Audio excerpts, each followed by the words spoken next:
Hello everyone, welcome back to Grammarize. हम लोग noun पढ़ रहे थे और नाउन में हमने अपना जेंडर वाली जो कैटेगरी थी वो खत्म करके शुरू किया था केस। और केस में हमने देखे थे तीन तरह के केसेस। पहला था सब्जेक्टिव, दूसरा था ऑब्जेक्टिव और थर्ड था possessive case.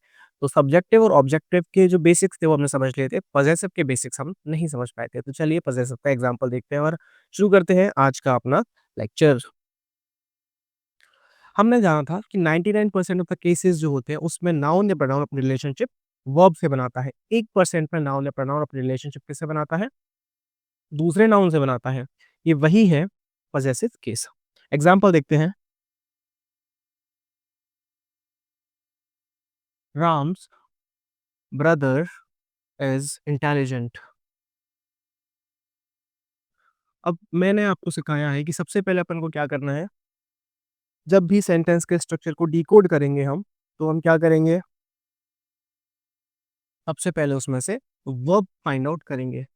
Verb find out कर ली। अब आप सभी को पता है ना, बहुत टाइम से पढ़ते आ रहे हैं। भाई वर्ब के पहले क्या होता है? सब्जेक्ट होता है। वर्ब के बाद में ऑब्जेक्ट होता है।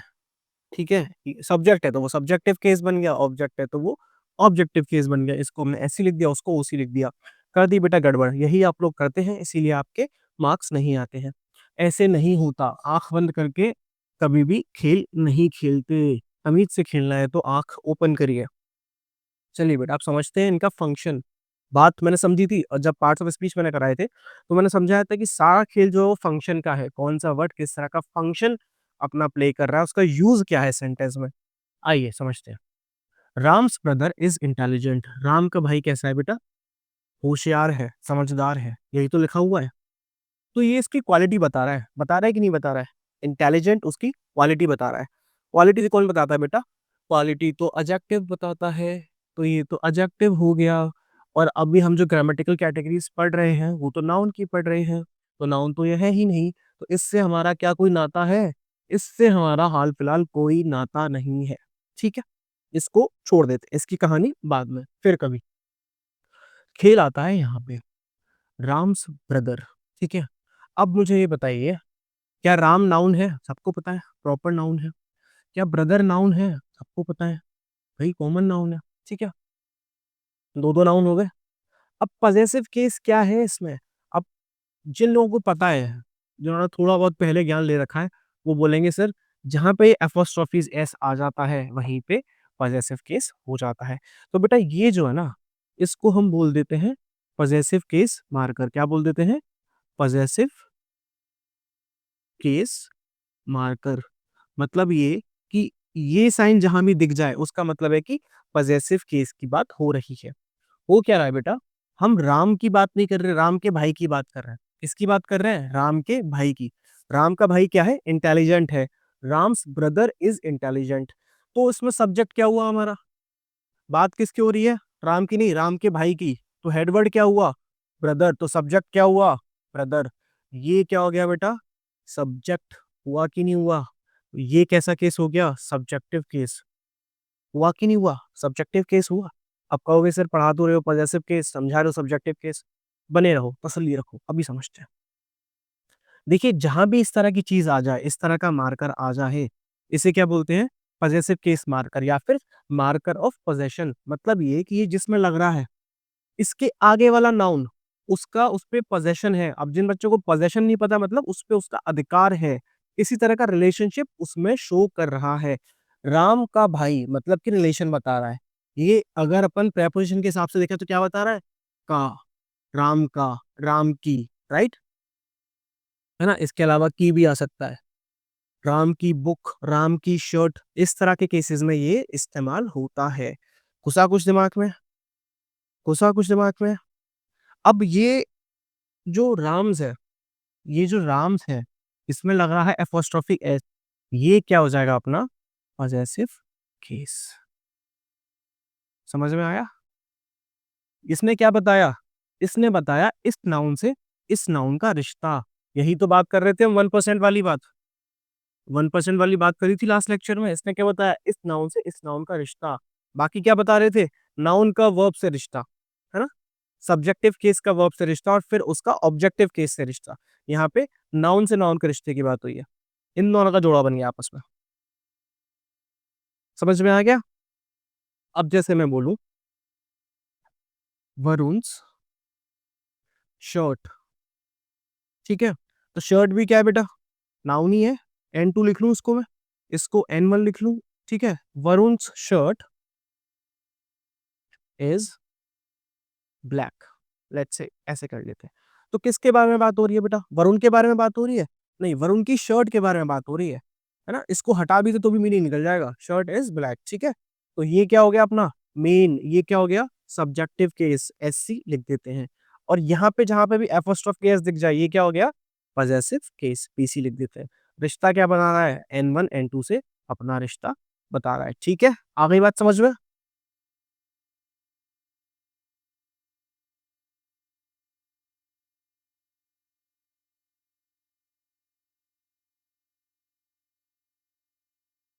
चलिए, आपने नोट कर लिया होगा। अब हम एक बार ना जितने भी केसेस हमारे पास हैं, है ना, जो भी होते हैं, हालांकि हमारे काम नहीं आते हैं, हम उनको प्रेपोजिशन की फॉर्म में पढ़ लेते हैं। यहाँ पे ना पढ़ के प्रेपोजिशन की फॉर्म में पढ़ लेते हैं इंग्लिश में, और हिंदी में तो अलग से कारक टॉपिक है ही है। तो एक बार जस्ट एक अंडरस्टैंडिंग बिल्ड करने के लिए हम उनको कंपैरेटिव स्टडी कर लेते हैं, इंग्लिश की और हिंदी की, ठीक है। इसको मैं रब कर देता हूँ यहाँ से।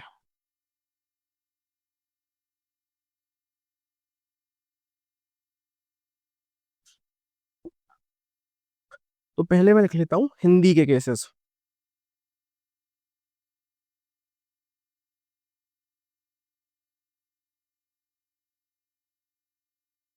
कंपैरेटिव स्टडी मतलब वही कंपैरिजन,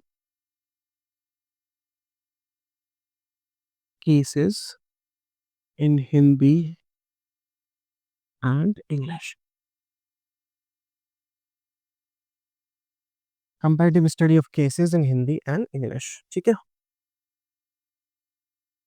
सबसे पहले हमारा हिंदी में क्या आता है, कर्ता, फिर आता है कर्म, कर्ता ने कर्म को, फिर आता है करण, ठीक है, और याद दिलाओ, फिर आता है संप्रदान अपादान संबंध, ठीक है। चौथे पे आता है संप्रदान,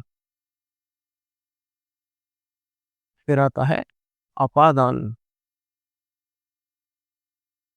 फिर आता है संबंध।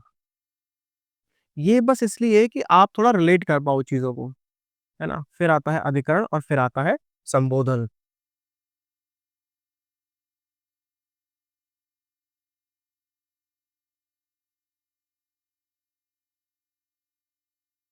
और फिर आता है संबोधन, ठीक है।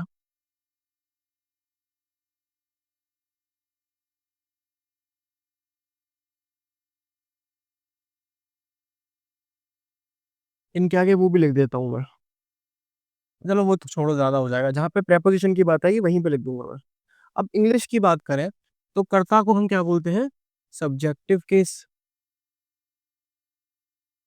या फिर इसको क्या बोलते हैं नॉमिनेटिव केस, है ना।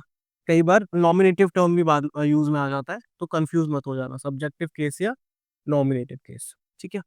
कर्म को हम क्या बोलते हैं, कर्म मतलब, अब कर्म और एक्शन से कंफ्यूज मत हो जाना कि यहाँ पर तो कर्म हो रहा है, नहीं। कर्म का मतलब होता है ऑब्जेक्टिव केस, ठीक है। वर्ब के एक्शन वाले कर्म से उससे कंफ्यूज मत हो जाना, ये हो जाता है ऑब्जेक्टिव केस।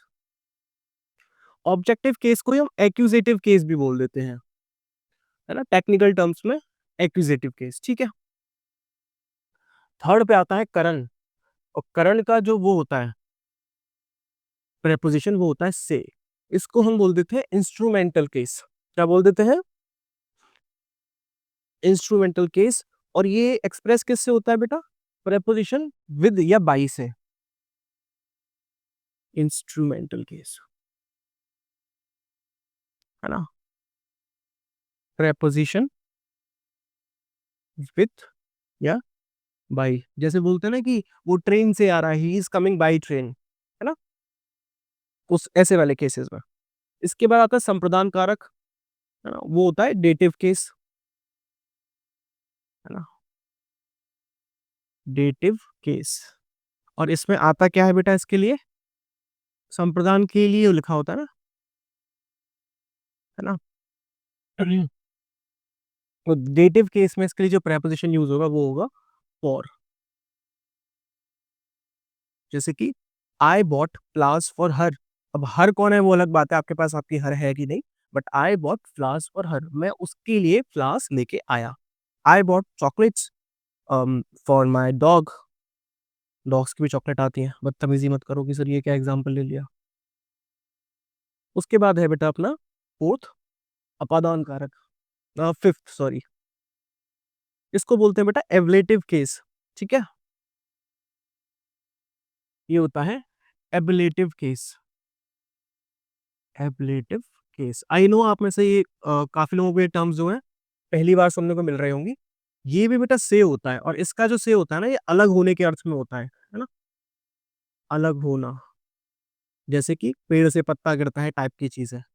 ठीक है, तो इसमें फिर प्रेपोजिशन कौन सा यूज होता है, ऑफ या फ्रॉम। प्रेपोजिशन इसमें यूज होता है ऑफ या फ्रॉम। जैसे कि यहाँ पे तो था आई केम बाई ट्रेन, मतलब मैं ट्रेन से आया। यहाँ पे जैसे कि मैं ट्रेन से उतरा, है ना, आई जम्प्ड ऑफ द ट्रेन, है ना, मैंने ट्रेन से छलांग लगा दिया। आई डिबोर्डेड, उसमें तो ऑफ आएगी, है ना, आई jumped of the train, right. तो ट्रेन से अलग हुआ ना, उस केस में ये एबलेटिव केस आ जाता है। इसके बाद अगला आता है अपना संबंध कारक। अब ये संबंध कारक जो है ना, यही है अपना क्या, पजेसिव केस। ऊपर बताया था मैंने, काकी के लगाया था उसमें, ठीक है। पजेसिव केस इसके लिए क्या हो जाता है, काकी के, है ना, इस टाइप की चीजें इसमें आ जाती हैं। आई होप आपको विजिबल होगा ये, ठीक है। इसके बाद आ जाता है, अब यहाँ पे प्रेपोजिशन कोई है ही नहीं, यहाँ पे तो हमें पता है किससे इसको रिप्रेजेंट करते हैं अपन, एपोस्ट्रोफी लगा के, ठीक है। इसके बाद नेक्स्ट अधिकरण, उसको बोलते हैं लोकेटिव केस।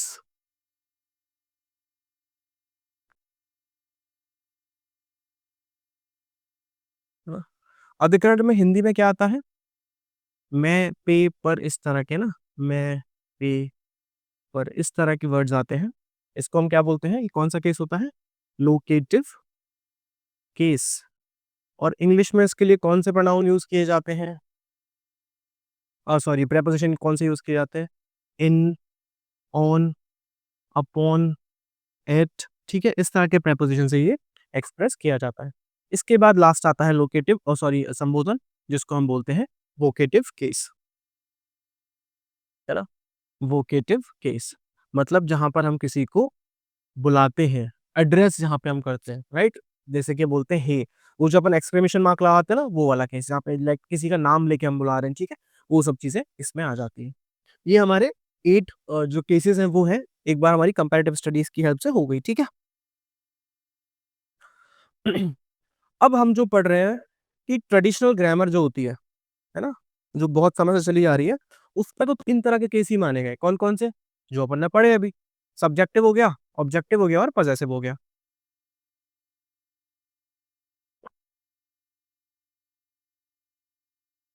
लेकिन जो मॉडर्न ग्रामर वाले लोग हैं, पहले अपन ट्रेडिशनली पढ़ लेते हैं, उसके बाद मॉडर्न पे पहुंचेंगे। इसको रब कर देते हैं, और एक बार एक छोटी सी समरी बना लेते हैं इसकी, ठीक है। हम्म,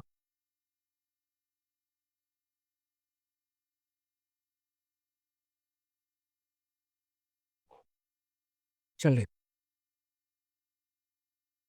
अब तक जो अपन ने पढ़ा, हमने एग्जाम्पल देखे, उसकी एक समरी बना लेते हैं, जिसमें कि सारी बात हम सम अप कर लेंगे, और आपको चीजें बहुत अच्छे से एक चार्ट के फॉर्म में समझ में आ जाएगी।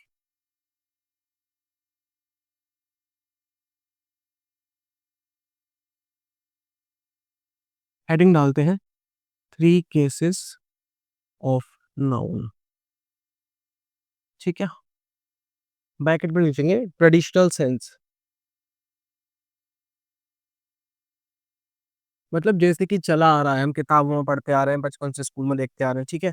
मॉडर्न टाइम्स में थोड़े से चेंजेस हुए हैं, बहुत कोई मेजर चीजें नहीं है, बहुत बेसिक चेंजेस है ना, लेकिन वो इसी के ऊपर है, इसी के ऊपर बेस्ड है। तो हेडिंग ऐसे डालते हैं, सबसे पहले तो केस ही हो गया अपना, फिर उनका रिलेशनशिप जो है वो किससे है, है ना? ठीक है। इसके बाद कि वो डिटरमिन किसके बेसिस पे होते हैं? Determined on the basis of, मतलब पहचाने कैसे जाते हैं, ठीक है? और वो किस-किस तरह के टाइप उसके बनते हैं, है ना? चलो उसकी कोई हेडिंग मत डालो, वैसे लिख देते हैं। तो सबसे पहले अपना आ जाता है कौन-सा? Subjective case. अब मैंने पहले भी बताया है, इसको क्या बोलते हैं? नॉमिनेटिव केस बोलते हैं, अभी समझा था हमने, है ना? इसमें क्या होता है बेटा, यहाँ पे लिख लो, सब्जेक्टिव केस या नॉमिनेटिव केस, ठीक है? इसमें क्या है, ये नाउन है और ये वर्ब है, ठीक है? तो ये नाउन ही तो ये एक्शन कर रहा है, वर्ब का मतलब एक्शन। रिलेशनशिप किसके बीच में है? नाउन और वर्ब के बीच में है। सेकंड हो गया बेटा अपना ऑब्जेक्टिव केस। इसको हम क्या बोल सकते हैं? एक्यूजेटिव केस भी बोल सकते हैं, है ना? एक नाम इसका क्या होता है? एक्यूजेटिव और होता है। यहाँ भी क्या होता है बेटा? वर्ब पहले आती है, नाउन बाद में आता है ना? और वर्ब के जो इफेक्ट है वो नाउन पे पड़ता है, आपस में इनका रिश्ता हो जाता है। थर्ड है हमारा पजेसिव या जेनेटिव केस। जो पजेसिव केस होता है, इसको ही हम क्या बोलते हैं? जेनेटिव केस भी इसी को बोल देते हैं। ये भी आप याद रखिएगा, कंफ्यूजन ना हो आपको, ठीक है? इसको हम क्या बोल देते हैं? जेनेटिव केस बोल देते हैं। यहाँ पे क्या हो रहा है? एक N1 है, एक N2 है और N1 N2 पे अधिकार है। इसका इससे रिलेशनशिप है, ठीक है? और N1 में क्या आ रहा है? एस लगा आ रहा है। ये चीज़ बहुत इंपॉर्टेंट है। N1 में एपोस्ट्रोफी एस लगा हुआ आ रहा है।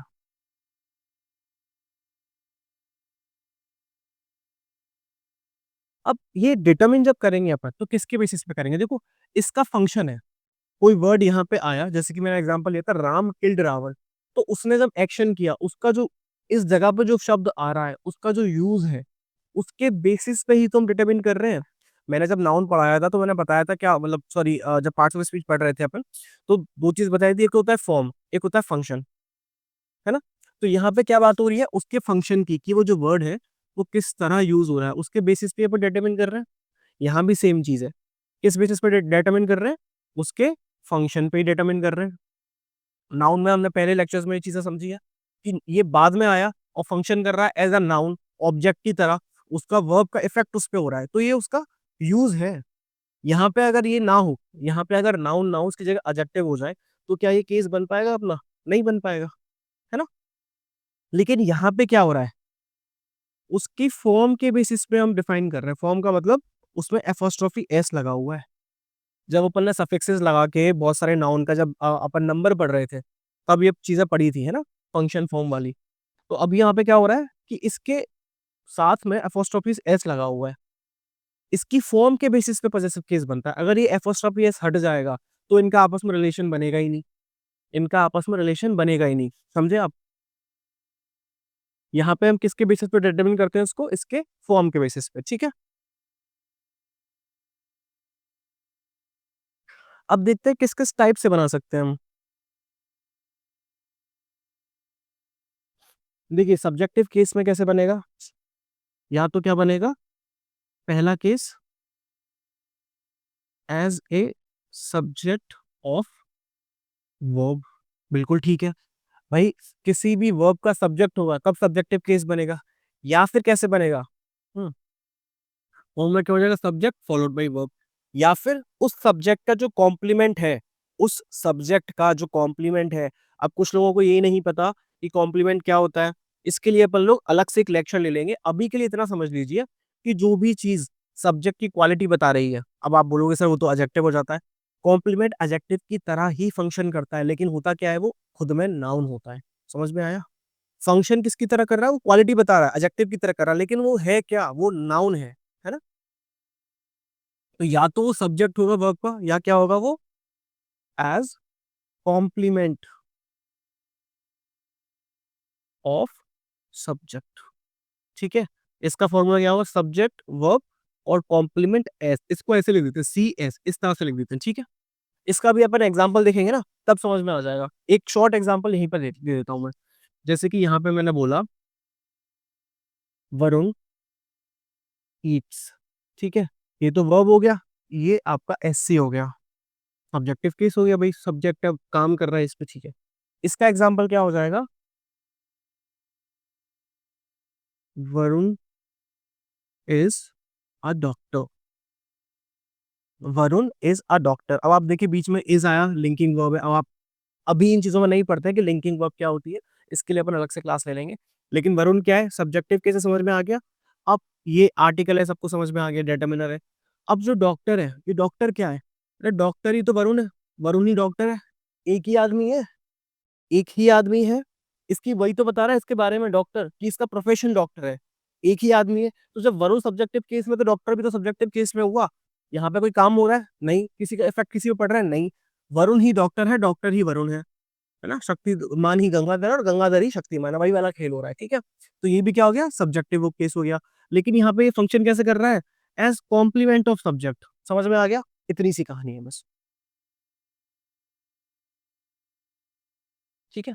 इसके बाद आती है बेटा ऑब्जेक्ट की बात, ऑब्जेक्टिव केस की बात।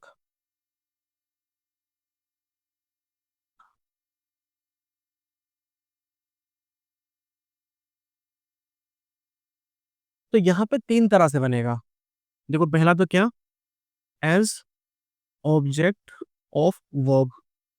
हमें पता ही है कि जब भी वर्ब का इफेक्ट कहीं पे पड़ रहा होगा, जैसे कि राम किल्ड रावण, तो किल्ड का इफेक्ट किस पे पड़ रहा है, रावण पे पड़ रहा है, तो एज ऑब्जेक्ट ऑफ वर्ब, इस तरह से ऑब्जेक्टिव केस बन जाएगा। या फिर किस तरह बनेगा, एज कॉम्प्लीमेंट ऑफ ऑब्जेक्ट। अब जैसे अपन ने यहाँ पे देखा भाई, यहाँ पे सब्जेक्ट का कॉम्प्लीमेंट है, ऐसे ऑब्जेक्ट का भी तो कॉम्प्लीमेंट हो सकता है, ऑब्जेक्ट के बारे में भी तो कोई बात बता सकता है, ठीक है, वो हो जाएगा। और थर्ड क्या हो जाएगा, एज ऑब्जेक्ट ऑफ प्रेपोजिशन। अभी समझाया था मैंने पीछे एग्जांपल, कोई इन वाला एग्जांपल था, है ना, अभी समझाया था अपन ने, अभी लिया था, ठीक है। अभी इसके एक छोटे से एग्जांपल देखते हैं, इससे आपको समझ में आएगा। देखो यहाँ पे मैं बोल दिया राम किल्ड रावण, ये एग्जांपल आपने देख लिया पहले वाले का, ठीक है। ये इसको रब कर देते हैं, इसका एग्जांपल आप देख चुके हैं, थोड़ा सा स्पेस क्रिएट करते हैं। एज कॉम्प्लीमेंट ऑफ ऑब्जेक्ट, जैसे मैं बोलूं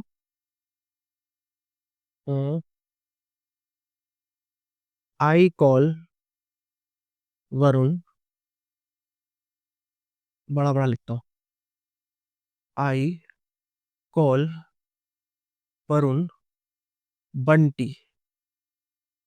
अब ये बंटी नाउन है, ये भी तो नाम है, और वरुण भी नाउन है, ठीक है। आई क्या हो गया बेटा, सब्जेक्टिव केस हो गया, प्रोनाउन है, सब्जेक्टिव केस हो गया। ये वर्ब हो गया, वरुण क्या है बेटा, ऑब्जेक्टिव केस। और ये क्या है, बंटी, बंटी ही वरुण है, वरुण ही बंटी है, मैं वरुण को बंटी बुलाता हूँ घर पे, ठीक है बात। तो बंटी ही वरुण है, ये ऑब्जेक्टिव है, और ये इसी के बारे में बता रहा, तो क्या हो गया, ऑब्जेक्ट का कॉम्प्लीमेंट हो गया, हुआ कि नहीं हुआ, ये क्या हो गया, ऑब्जेक्ट का कॉम्प्लीमेंट हो गया, ठीक है। यही बता रहा हूं मैं, ये हो गया वर्ब, और फिर ये हो गया ऑब्जेक्ट, ये हो गया वर्ब, और फिर ऑब्जेक्ट, और फिर ओसी, जगह ही नहीं बची यार। चलो ऊपर से रब कर देता हूँ, आप लोग पॉज करके वीडियो इसको नोट कर लेना, क्योंकि स्पेस कम है, इसलिए हम थोड़ा सा खेला ऊपर कर रहे हैं। चलिए, ऑब्जेक्ट ऑफ वर्ब में तो क्या हो गया, ऑब्जेक्ट हो गया, सॉरी, वर्ब हो गया, फिर ऑब्जेक्ट हो गया, और यहाँ पे क्या हो गया, वर्ब हो गया, ऑब्जेक्ट हो गया, और फिर कॉम्प्लीमेंट हो गया। एग्जाम्पल ये रहा, ठीक है। उसके बाद है as object of preposition, as a object of preposition, जैसे कि मैंने बताया था, आई लिव इन दिल्ली। अब जो दिल्ली है ना, ये इन प्रेपोजिशन का ऑब्जेक्ट है, ये इसका ऑब्जेक्ट है, ठीक है। ये ऑब्जेक्टिव केस ही है, लेकिन ये इनका ऑब्जेक्ट है, ये लिव का ऑब्जेक्ट नहीं है। समझ में आ रही है ना मेरी बात, जो वर्ब है इसका ऑब्जेक्ट नहीं है। तो इस तरह से तीन केसेस में यहाँ पे हमारे ऑब्जेक्टिव केस बन सकता है। अब रह जाता है लास्ट, पजेसिव केस या जेनेटिव केस। यहाँ पे तो सीधी सीधी बात है बेटा, फॉर्म से बनेगा, और कैसे बनेगा, जहां पे भी जेनेटिव मार्कर आ रहा हो। हम्म, एक तरह से बनेगा, कैसे बनेगा, जहां पे कि जेनेटिव मार्कर आ रहा हो N1 के साथ, और फिर ये N2 पर अपना पोजीशन शो कर रहा हो। Generative marker. जेनेटिव मार्कर का मतलब एक तरह से साइन, ये जो एपोस्ट्रोफी एस लगा के, एपोस्ट्रोफी मतलब एक कॉमा लगा के एस लगाते हैं, मतलब ये साइन, ये सिंबल है ना, इसको बोलते हैं जेनेटिव मार्कर ऑफ N1। मतलब कि N1 नाउन 1 का जो जेनेटिव मार्कर है वो क्या कर रहा है, शोज पोजीशन ऑन N2। ठीक है, बस इतनी सी बात है। तो ये हमने अब तक की जो समरी थी उसको हमने इसको सम अप कर लिया। ठीक है, इसके एग्जाम्पल भी वैसे तो अपन देख ही चुके हैं, और देख लेंगे एक दो एग्जाम्पल। जैसे मैं बोलूं यहाँ पे, इसको देख लेते, चलो लास्ट वाले के। Rahul's sister is a doctor. ठीक है, तो राहुल क्या है बेटा, N1 है, ये क्या है, जेनेटिव इसका मार्कर है, जेनेटिव मार्कर बोल लो, पजेसिव मार्कर बोल लो, एक ही बात है। ठीक है, और ये क्या है बेटा, N2 है। ठीक है, तो ये क्या हो गया, पजेसिव केस हो गया, पीसी, राहुल पजेसिव केस हो गया। और बात किसकी हुई, सिस्टर की हो रही है, भाई डॉक्टर कौन है, बहन है उसकी, राहुल से लेना देना नहीं है, बहन से लेना देना, तो ये क्या हो गया अपना सब्जेक्टिव केस। ठीक है, अच्छा इज द डॉक्टर की बात आएगी तो ये क्या है बेटा, ये फिर सब्जेक्टिव केस है, क्योंकि किसको रिप्रेजेंट कर रहा है, सिस्टर और डॉक्टर एक ही है, उसका ही तो प्रोफेशन है, उसका ही तो कॉम्प्लीमेंट है, उसकी ही तो बात बता रहा है ये, तो ये भी क्या होगा, सब्जेक्टिव केस होगा। ठीक है, ये अपन ने ये वाला है जो सबसे पहले सब्जेक्ट में देखा था ना, जो रब कर दिया अपन ने, ये वो वाली बात हो रही है। ठीक है, आज का लेक्चर यहीं पे फिनिश करते हैं। अगर आपको हमारा लेक्चर अच्छा लगा तो ऑब्वियस सी बात है, आप लोग अपने दोस्तों के साथ शेयर करोगे, हमारे वीडियो को लाइक करोगे, हमारे चैनल को सब्सक्राइब करोगे, और दबा के लाइक करोगे, दबा के शेयर करोगे। ठीक है, थैंक यू फॉर वॉचिंग, मिलते हैं नेक्स्ट लेक्चर में, बाय।